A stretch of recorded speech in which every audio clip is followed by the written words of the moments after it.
افغان ډیاسپورا نتورک دمګړي د ټک سره ښاغلو لیدونکو او اوریدونکو مینوالو دا ځلې موږ د هیواد یوه نومیالۍ او تکړه ژورنالیسته او اجتماعي فعاله د ښځو د چارو فعاله او همدارنګه په دې اواخرو کې سیاست کې هم راننوتله دمګړي په مهاجرت کې اوسېږي او موږ به سره نن د هغې په ژوند باندې خبرې کوو. نو ډیوې جانې په خیر راغلې. سلامونه ښاغلی ټک صاحب، تاسې ته همدارنګه قدرمنو هیوادوالو ته هیله ده چې درانه هیوادوال مې خوشحاله وي او د صحت په جامو کې وي. راځه د دې نه به شروع کړو ډیوې جانې چې تاسې چې د پارلمان لپاره ځان کاندید کړی وو او تاسو کامیاب شوئ، بیرته بیا ستاسو رایو کې څه ستونزه پیدا شوله او تاسو په کابل کې د تعصب خیمه وواله. په د هغې پایله څه شوه؟ چا سره ولید او هغه اخري دغه څه و؟ اټک صاحب هغه وخت خو داسې و چې تقریبا 3 میاشتې موږ د ارګ مخته خیمه ووهله د عدالت دپاره، او هغې خیمې هدف یوازې دا و چې موږ د ځانګړې محکمې غوښتونکي وو، خاصه محکمه چې هغه یوازې د رئیس جمهور په حکم باندې کېدله. زموږ کار یوازې رئیس جمهور ته و، نور کوم بل چارواکي پورې تړاو نه لرله. خو متاسفانه کومه نتیجه یې ورنکړه، ځکه هغه وخت چې و ډېری خلک په پیسو په زور او په واسطو باندې پارلمان ته لاره پیدا کړې وه. نو که چیرې ځانګړې محکمه دایر شوې وای، نو محکمه داسې نه وي چې د یو کس دپاره وي، نو هر هغه چا سره چې ظلم شوی نو راځي عدالت به غواړي.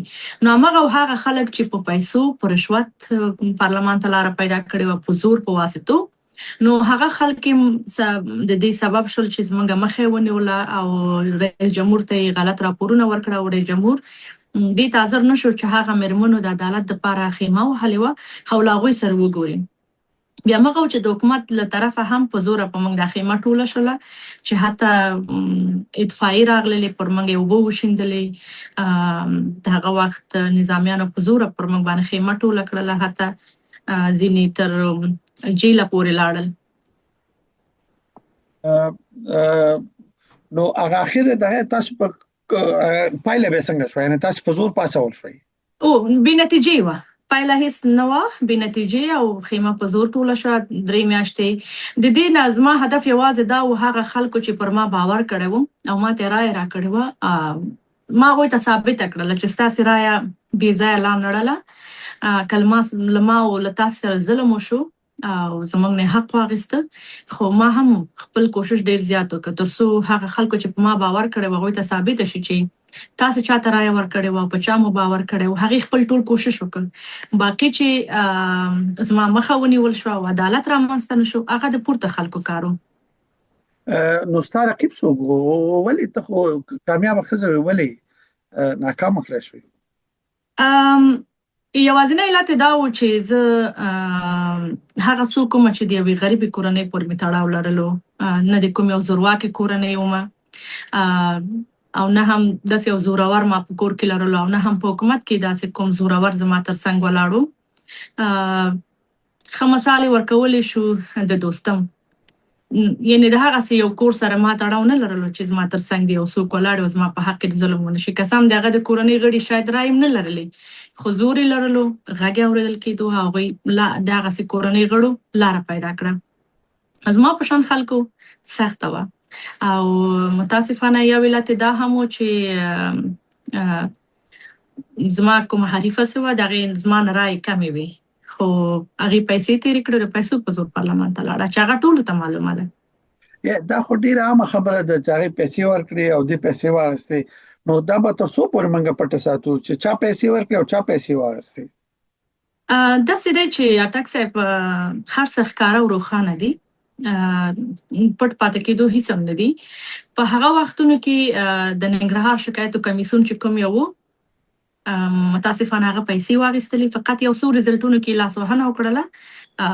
ډېرې هم نه 93 رایې زما نه زیاتې کړلې هغې دپاره او هغه یې په دویم لیست کې کامیاب اعلان کړه، چې د هغې ورور هم ډېرو ته معلوم هم دی چې هغه د هر کمیسیون د انیسه عمراني، ځکه چې هغه زما پر ځای باندې دوی ولېږل. انیسه عمراني پیسې لرلې او د هغه ورور فکر کوم تجارو د خلکو په وینا او څومره چې زه معلومات لرم ورور یې حتی موټر کې پیسې په کمشنرانو ته موټر کې ګرځولې.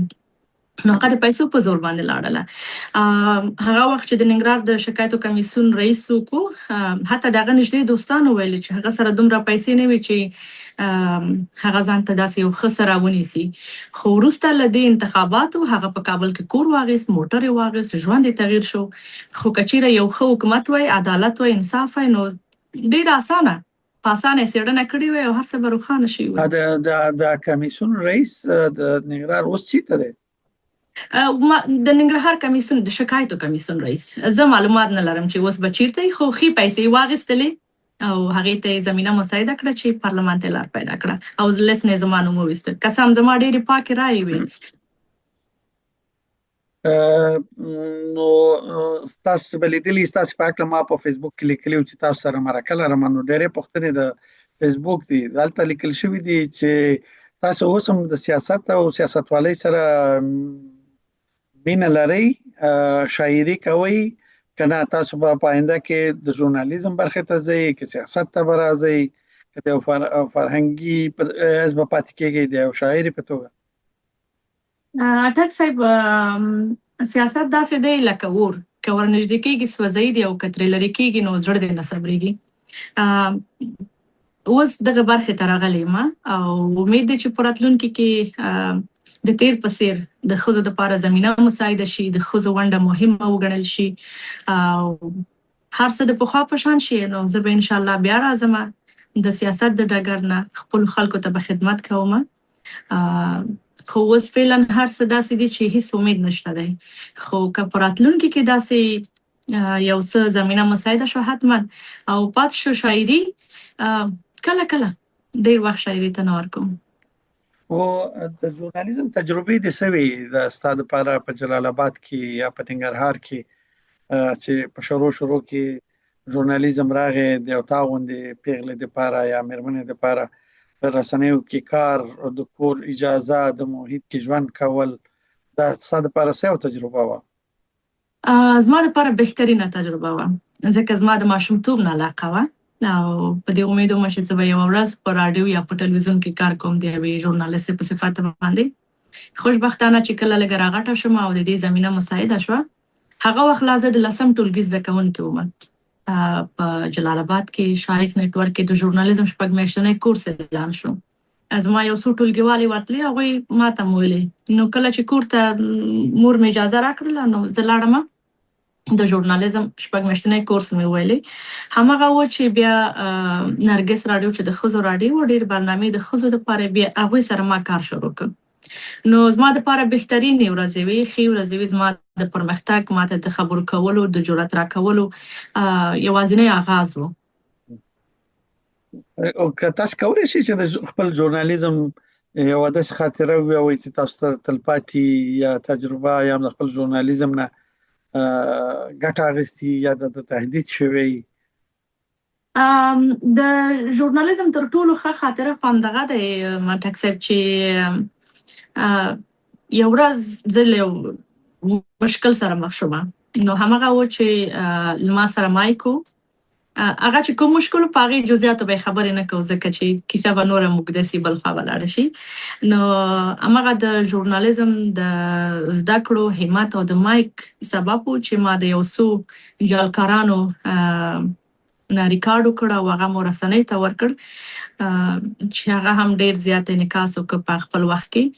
نو دغه یو خاطره ده چې ما ته همت راکړی. ډېر ښه. دمګړی اوس چېرته اوسېږي؟ دمګړی خو اوس د وطن نه ډېره لرې په امریکا کې اوسېږم. دلته د مسافرۍ او د پردیسۍ ژوند دی. او زه خو پوهېږم چې ته به د ژبې سره ډېره ستونزه نه لري، خو د محیط او د چاپېریال سره څنګه یې؟ اوس هلته کوم ذره بیا میشتېدنه یا ادغام انټګراسیون د څنګه روان دی؟ اټک صاحب، په شروع کې چې کله راغلم نو که څه هم د هېڅ شي کمی نه و، د سرپناه کمی نه و، د ډوډۍ نه و، د لباس نه و، مثلا د مالی لحاظه هم مشکل نه و. دلته چې موږ اوسېدلو یو څه کومکونه و د ماجرو سره. خو ژوند داسې ماته سخت ښکارېدو. لکه خپل وطن نه لرې کېدل داسې ناڅاپه توګه باندې چې اصلاً یې موږ فکر نه و کړی. نو ډېر سخته وه. شروع کې لکه داسې ما احساس کول لکه د دې ځای اکسیجن سره زه نه ویمه. نو بیا ورو ورو عادت شومه. اوس وایم بس همدلته ژوند دی. باید همدلته ژوند راسیټ کړم او ژوند مخ ته یوسم. او یوازې په امیدونو باندې پایو. او هیله مو ده چې یو ورځ وطن کې هر څه ښه شي، د ښځو ونډه پراخه سي د پخوا په پرتله، او ښځې وکولی شي چې خپل وطن ته داسې لاړ شي او د خپل ځان او د وطن د مالکیت احساس وکړي. فعلا خو اوس د افغانستان کې د ښځو ژوند ډېر زیات سخت دی. څه رقم پرتله کې دا محیطونه مثلا خصوصا د ښځو د ماشومانو دپاره چې ته سهار راپاڅېږي او په ډېر یو لوړ کیفیت به ویم یا په ډېر لوړ شان یو ماشوم مکتب ته ځي، موټر دی، ښه لباس دی، ښایسته بکسه ده ورسره، په خپل وخت ځي، په خپل وخت راځي، او د افغانستان سره یو هغه ډېر هغه انی او فوري دغه پرتله څنګه کې؟ پرتله کول خو به ډېر زیات غټه خبره وي. واقعا دلته د تحصیل دپاره ډېره پراخه زمینه مساعده ده. دلته چې کله د ښوونځیو هغه محیط چې ګورې د ښځو دپاره، کله چې خپل وطن ته نظریات چې پرتله کول خو ډېر لرې خبره ده. واقعا انسان ډېر خفه سي و چې دا موږ او تاسې اوس په اوس زمانه کې چېرته ژوند کوو چې اوس نړۍ ډېره د پرمختګ او د پیشرفت په حالات کې ده. یو ورځ زه کور ته راتلمه، د ښوونځي بس ودرېده.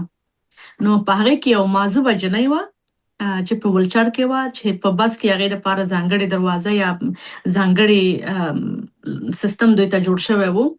دا معذوبه جلۍ په دومره عزت له بسه راښکته شوه او هلته یې چې کورنۍ غړي ولاړ وو هغوی ته یې ورکړله.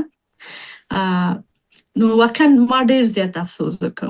ویل کاش داسې ورځ زموږ وطن کې هم راشي چې نن دلته د یو معذوب نجلۍ دپاره چې نجلۍ ده او معذوبه ده او دومره پراخه زمینه مساعده ده، دې ته اسانتیاوې د تحصیل کولو دپاره برابرې کړي چې دا خلک د تحصیل په قدر څومره پوهېږي. ای کاش داسې ورځې زموږ وطن کې هم راشي چې اوس متاسفانه روغې نجونې په کورو ناستې دي، تحصیل نه یې لرې کړي دي او تحصیل دروازې پرې تړلې دي. دا پوښتنه به ماته ډېره عجیبه وي، ستا خوښه جواب راکړې که نه کې همدغه خلک چې تا لیدلي چې ډېر ښه مکتبونو ته بچي لیږي او خپل کشران لیږي، همدا خلک افغانستان کې جنګ وکړو، موږ یې په جنګ اخته کړو. څه دې کې څه داسې دی چې په نړیواله کچه باندې هغوی د دوی خپلې ګټې دي که نه، چې څوک په افغانستان کې څومره ګټې ګوري. خو زما ګیله یا شکایت بیرته خپلو خلکو ته راجع کېږي. صحیح ده چې هر څوک به زموږ په وطن کې ګټې ګوري، هغه چې زموږ مشرانو افغان مشرانو هغوی ته څه کول پکار وو.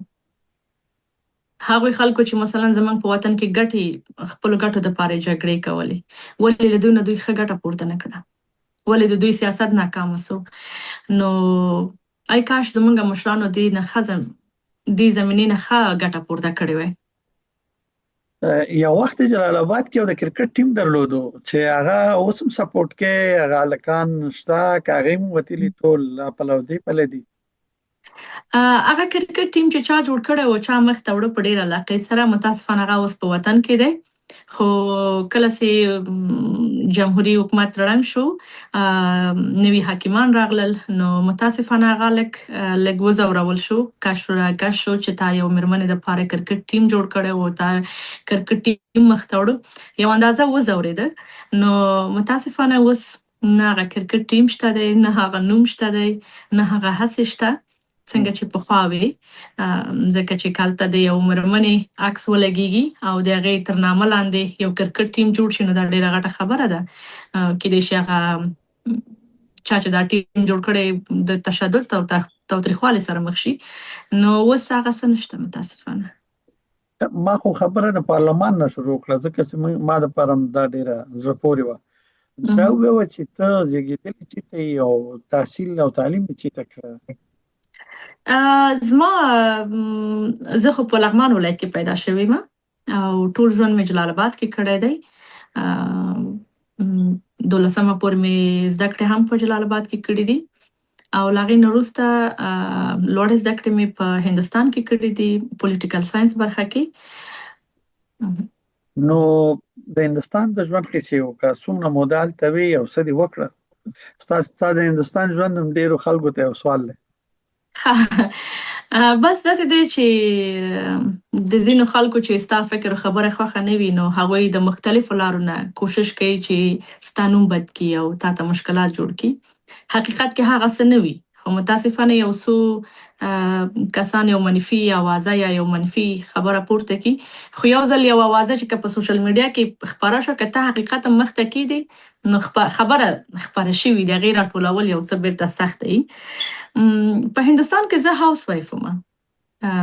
هلته نه ما کومه دنده کوله، نه مې کار کوه. زه هاوس وایف وم.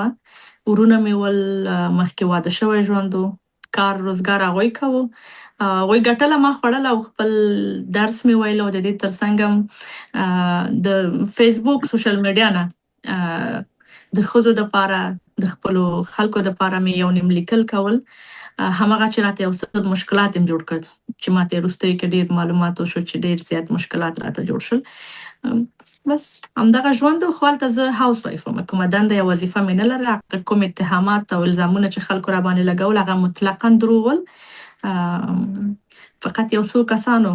خو کله چې ته غواړې فعالیت وکړې، په خپل عکس، په خپل نوم، په خپل هویت راڅرګنده شي او دا چې بې ځوانه مې، نو حتمي ده چې مخالفین به پیدا کېږي او هغوی به مختلف نظریات لري. څوک به په یو نوم د بدنامۍ، څوک په بل نوم، تر څو هغه ستا کوم موقف چې دی خلکو ته خراب معرفي کړي او دوی هغه خپل شومه هدفو ته ورسېږي. نو زه په دې باور یم چې کله سیاست ته راځې، نو بدنامي شته، نیکنامي شته، اتهامات، هر رقم خبرې شته دي او دا فکر کوم تر ډیره نارمل هم دي او هر چا پسې شته. هر هغه څوک چې د فعالیت په نوم، د سیاست په نوم رامخته کیږي، نو خنډونه حتما شته، اتهامات شته. متاسفانه چې زه هم ورسره مخ شوې یم. تاسې د هغه وویلې چې امریکې کې چا سره اوسېږئ؟ دلته خو زما د کورنۍ غړې ده، هغوی سره اوسېږم. یوازې اوسېږئ؟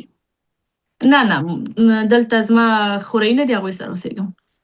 نه، زما مقصد په ډاکټر صاحب مخلص کې و. ډاکټر صاحب مخلص هغه نو د حکومت ړنګېدو نه مخکې په 2020 کې متاسفانه زموږ لارې بېلې شوې، سره رسمي جدا شوي وو. بیا هغه واده وکړ چې اوس خوشبختانه ډېر خوشحاله او ارامه ژوند لري. خدای دې خوشحاله لري، اولادونه هم لري. نو لارې مو جدا شوي دي په 2020 کې. او ستا مخکې پروګرام څه دی؟ تاسو مو واده کول غواړئ؟ ما خو داسې واورېده چې تاسې بل واده کړی دی. نه، بیا مې واده نه دی کړی، خو تصمیم مې و. غوښتل مې چې واده وکړم، نو چې ومې لیدل یو ډول اندېښنې وي چې زما دوباره ژوند خرابېدو، نو بیرته د واده کولو نه صرف نظر شوم. نو تر اوسه مې واده نه دی کړی. ستاسې زه ډېر داسې نورماله پوښتنه کوم، غرضي پوښتنه نه کوم. ستاسې د افغانستان لپاره څه فکر دی چې د افغانستان ښځې او نجونې به کله د مکتبونو او د پوهنتونونو خاوندانې شي، او یا په دې هکله ستاسې اندېښنه او وړاندیزونه څه دي؟ تقریبا 4 کاله شول چې د ښځو پر مخ باندې د تعلیم دروازې تړل شوي دي. هر کال ناامیدي دی. زه فکر نه کوم چې د دې خلکو په نظر کې د تغییر راشي او د ښځو پر وړاندې نظریات د دوی نرم سي او د زده کړو دروازې دې خلاصې شي. که یې چېرته دا کار کولو، نو ډېر وختي به یې کړی وی، ځکه تقریبا 4-5 کاله په منځ کې ووتل. نو دا ډېر یو غټ عمر دی، ډېر اوږد عمر دی. که په دې کلونو کې یو ماشوم پیدا شي، نو قدم وهل به زده کي، حتی د ښوونځي پورې ورتګ به زده کي. یعنې دا ډېر غټ عمر دی. نو متاسفانه چې په دغه 4-5 کلونو کې تر اوسه پورې د ښځو لپاره د تحصیل دروازې خلاصې نه شي، نو له دې وروسته به څنګه خلاصېږي؟ زه هیڅ امید او هیله نه لرم، خاصتا چې دا خلک حاکمان وي. ځکه دا خلک چې دي دوی اصلا د ښځې حق حقوق نه پیژني. دوی نه اسلامي حق پیژني، نه انساني پیژني، او نور مسایل خو ډېر لري خبر ده. زه چې دوی ته ګورم، زه فکر نه کوم تر څو چې دوی حاکماني د ښځو پر وړاندې به همدغسې د تعلیم دروازې بندې وي، ځکه چې دوی مخالف د ښځو دي، د ښځو د تحصیل دي، د ښځو د غږ دي. دا پوښتنه به وکړم چې زه منم چې ته یو شاعر یې، یو ژورنالیست یې، او په دې اخره کې د سیاستوالۍ ته م راودانګل. د دغسې یو شخص دپاره که هغه نارینه وي او که مېرمنه وي، هغې دپاره د وطن نه جلا کېدل ډېر سخت دي. ته څه احساس لرې د وطن دپاره، یا چې لاړې دا د وطن جدایي څومره ستا دپاره سخته وه؟ ما سره هغه الفاظ نشته چې زه یې بیان کړم چې د وطن جدایي څومره سخته دی. باور وکړئ د وطن ژوند ډېر یو پرسکونه ژوند و. دلته د مهاجرت ژوند لرم، خو زما د وطن ژوند ته نشي رسېدلی هېڅکله. هلته به سهار ارامه به راویښه سمه، نه به راباندې د دې فشار و، د کار فشار و، نه به راباندې د دې فشار و چې که د کورګرا په وخت ورنه کړم زما کریډټ به خراب شي، زما باور به خراب شي، که د موټر پیسې په وخت پې نه کړم، انشورنس. نو دلته ډېر یو تړلی ژوند دی. نو زموږ د وطن خو ډېر بهترین ژوند دی. که یو ځل د کور کرا دې نه وه، نو کور مالک درته یو 2 میاشتې صبر هم کو. خو دې ملک کې دا خبرې نشته. تا سره شته نشته، ته به کرا په وخت پې کوې. که په وخت دې ورته پې نه کړلې، ستا هغه باور خرابېږي، بیا به درته څوک کور نه درکړي. نو دا ټول هغه فشارونه دي. که یو څوک غواړي نه غواړي، نو یو ډول تشویشونو او سټرس سره به مخ کېږي. نو د وطن ژوند ډېر د سکون، د آرام ژوند، هغلته د خپل وطن د مالکیت احساس دی. هر څه یې ستا دي. داسې یو لنډه څو پوښتنې به وکړم. ستا د خوښې رئیس جمهور څوک و او په څه دې خوښ دی؟ په پخواني رئیس جمهورانو کې که دا اوسني چې زموږ په سترګو پر وړاندې هر څوک تېر چې هر څوک، ځکه تاریخ دی. که ډاکټر صاحب غني مو اوس د تاریخ برخه ده، که کرزی صاحب هم ټول د تاریخ برخه ده. په دغه زما د سترګو پر وړاندې چې کوم څه ما ولیدل، هغه څه چې موږ په هغه وخت کې نه وو، لوی یا واړه وو، هغه یو بېل بحث دی. خو په اوسنۍ کې کرزی صاحب، د ده سیاست مې خوښ و. او په پخوانیو کې خدای بخښلی ډاکټر صاحب نجیب. او شاعرانو کې څوک؟ وبخښئ. د ډاکټر صاحب نجیب په دې چې ما څومره اورېدلي دي چې ډاکټر صاحب کله رئیس جمهور و، نو حتی د شپې هم ښځې ډېرې په یو ارامه محیط کې هغوی به خپل تحصیل ته تللې، خپلو زده کړو ته تللې. حتی وایي که کومه مېرمن ماښام کې پوهنتون ته تله یا بله پوهنتونه راتلله، نو هغه کوم نارینه به ښځه ولیدل، نو هغه ځای به یې پرېښوده، په بله لاره به تلله، تر څو حکومت په شک ونه کړي یا په دې شک رانسي چې دا د مېرمنې ته مزاحمت کوي. یعنې هغه وخت کې ښځو دپاره ډېره ښه زمینه مساعده وه، د تحصیل، د کار، د ژوند کولو. یعنې ښځو واقعا خپل ځان ښځه ګڼله، ښځینه احساس یې واقعا محفوظ و. په شاعرانو کې هم څوک خوښ دی؟ شاعران ټول مې خوښ دي، خو کوم شعر چې زما دپاره زه ولولم او وګورم چې زه خپل ځان پکې ګورم یا خپل ژوند پکې ګورم، که هغه د هر شاعري، نو چې زه پکې ځان وګورم، نو زما خوښېږي، اکثر یې کاپي کړم او پوسټ یې کړم. او تاسې د چا غږ خوښوئ په سندرغاړو کې؟ سندرغاړو کې خو زه ډېر کله کرن خان اورم، ستاره یونس اورم، نغمه، جاوید امرخیل او یو نیم هندي سندرې. اغلې ډیوې، ډېره زیاته مننه چې تاسې ډیاسپورا نیټورک دم کړی، د اټک سره ته وخت ورکړ او زموږ سره د زړه خواله وکړه. ډېره مننه. ډېره زیاته مننه له تاسې نه هم چې کلونه وروسته مو د دې زمینه راته مساعده کړه، تر څو له خپلو هېوادوالو سره د زړه خواله وکړم او دوی ته بیا مخاطب شم. ډېره مننه. ډېره مننه، کور ودان.